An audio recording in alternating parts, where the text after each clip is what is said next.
بالله من الشيطان اللعين الرجيم بسم الله الرحمن الرحيم اللهم صل على محمد وآل محمد وعجل فرجهم الحمد لله الذي لا يبلغ مدحته القاعدون ولا يحصي نعمه العادون ولا يؤدي حقه المجتهدون ثم الصلاة والسلام على النبي الأمي المكي المدني العربي القرشي الاتهامي السيد البهي السراج المضيء الكوكب الدري صاحب الوقار والسكينة المدفون بالأرض مدينة أبي القاسم محمد اللهم صل على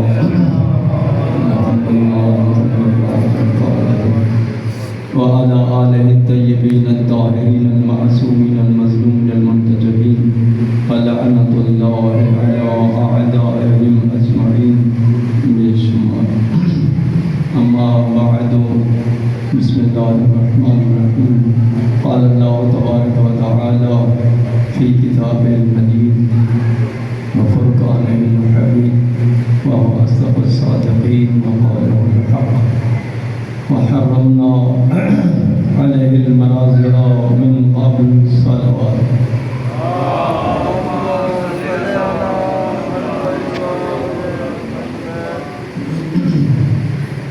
سورہ قصص ہے 20واں پارہ. رات کو علامہ صاحب نے ایک بات کی تھی جو کہا میں بھی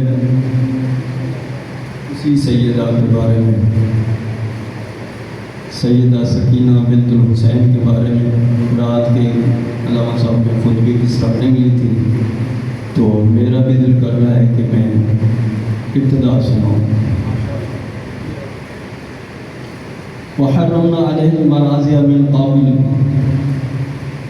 سورہ قصص میں اللہ فرماتا ہے ہم نے حرام قرار دیا دودھ دائیوں کا.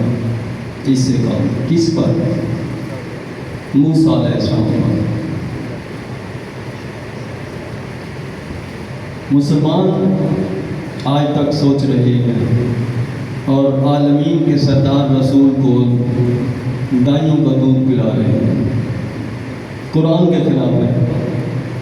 قرآن نفی کر رہا ہے نا وحرمنا علی المراضع من قبل کہ ہم نے موسیٰ علیہ السلام پر دائیوں کا دودھ حرام قرار دیا. کہ جب ماں نے, میں لمبی بات نہیں کروں گا, صرف 2 منٹ اس سے زیادہ نہیں, اپنی بات کی طرف آؤں گا. کہ جب موسیٰ علیہ السلام کی ماں نے صندوق میں ڈال کر دریا کے حوالے کیا, صندوق چلتا ہوا, وہ ساری باتیں آپ کی سنی, میں ادھر نہیں جاؤں گا.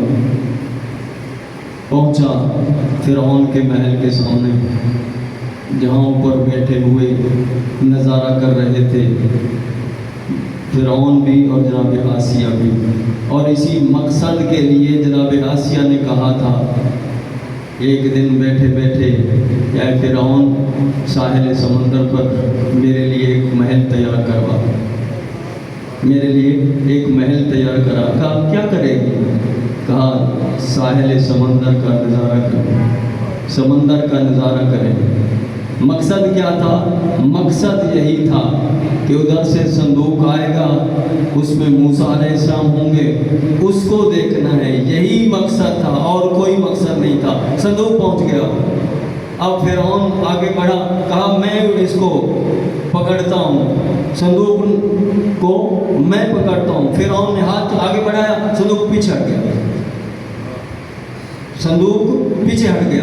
پھر فرعون نے ہاتھ بڑھایا, صندوق پیچھے ہٹ گیا. پھر صندوق پیچھے ہٹا, فرعون نے پھر ہاتھ بڑھایا, پھر پیچھے ہٹ گیا. 3 دفعہ ایسے ہوا کہ جب وہ ہاتھ بڑھاتا صندوق پیچھے ہٹ جاتا, پیچھے ہو جاتا صندوق پھر آگے آ جاتا.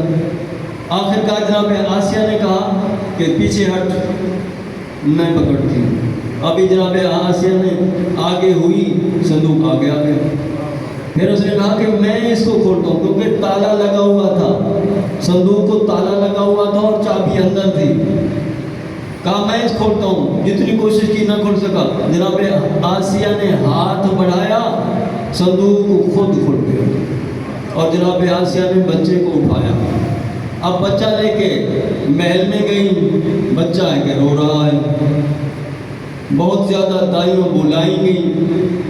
یاد ہے کہ صندوق کے ساتھ ساتھ ساحل سمندر پر کنارے کنارے موسیٰ علیہ السلام کی بہن بھی چل رہی تھی ساتھ ساتھ، تو وہ فرعون کے محل میں ساتھ ہی گئی۔ جب دیکھ لیا نا کہ بچہ کسی کا دودھ نہیں پیتا بلکہ رو رہا ہے، تو موسیٰ علیہ السلام کی بہن نے کہا قالت هل ادلکم علی اہل بیت یکفلونہ لکم وہم لہ ناصحون، اگر تم کہو تو میں ایک دایا کا انتظام کروں جو اس کو دودھ پلائے۔ وہ دایا تو نہیں تھی، مادر موسیٰ تھی۔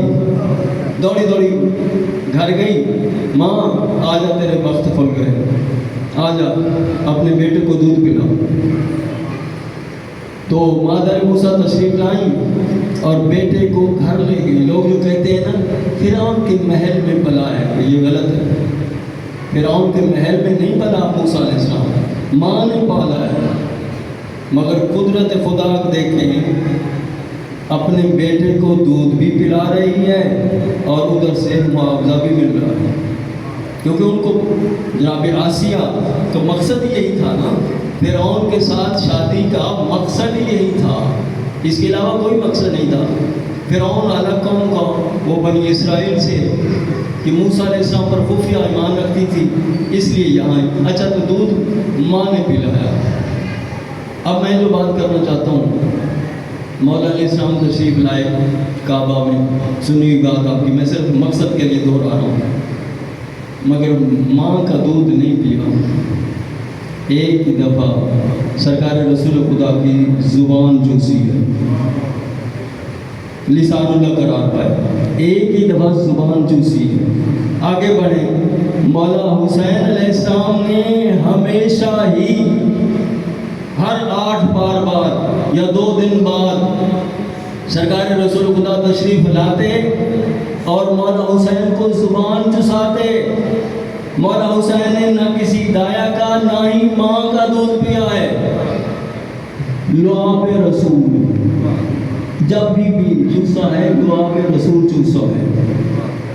اچھا آگے بڑھیں، جناب عباس صلی اللہ علیہ السلام نے مولا حسین کی زبان چوسی، سنا ہے؟ شاید آپ کے علم میں نہ آیا ہو، ہم جیسے طالب علم سنا سکتے ہیں، ہر بندے کی تو بات ہی نہیں ہوتی۔ مولا حسین علیہ السلام نے جناب عباس صلی اللہ علیہ السلام کو زبان چسائی ہے، جی جی۔ اور آگے بڑھیں، اب میں اپنے مقصد پہ آ گیا ہوں کہ جناب سکینہ بنت الحسین یہ وہ معصومہ ہیں۔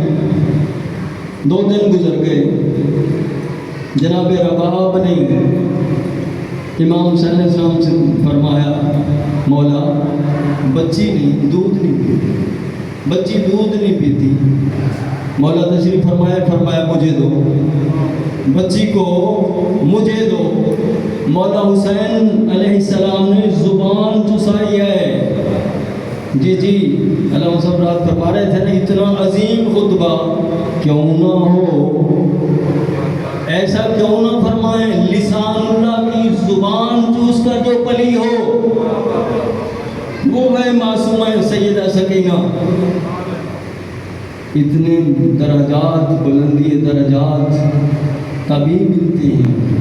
لوگوں نے تو بس یہی سمجھ لیا ہے کہ بس وہ بیٹی تھی، نہیں، اپنے دور کی بطور تھی، اپنے دور کی ہر حوالے سے بطور تھی۔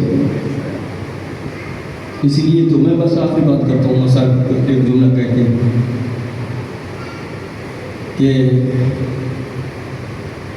زندان شام میں ہر روز صبح کے وقت پوچھتے بھیا سجاد یہ پرندے کہاں جا رہے ہیں، یہ پرندے کہاں جا رہے ہیں؟ مولا سجاد فرماتے بہن یہ روزی کی تلاش میں جا رہے ہیں. شام ہوتی پوچھتی بھیا سجاد یہ پرندے کہاں جا رہے ہیں؟ فرمایا یہ واپس اپنے گھروں کو آ رہے ہیں، یہ واپس اپنے گھروں کو آ رہے ہیں.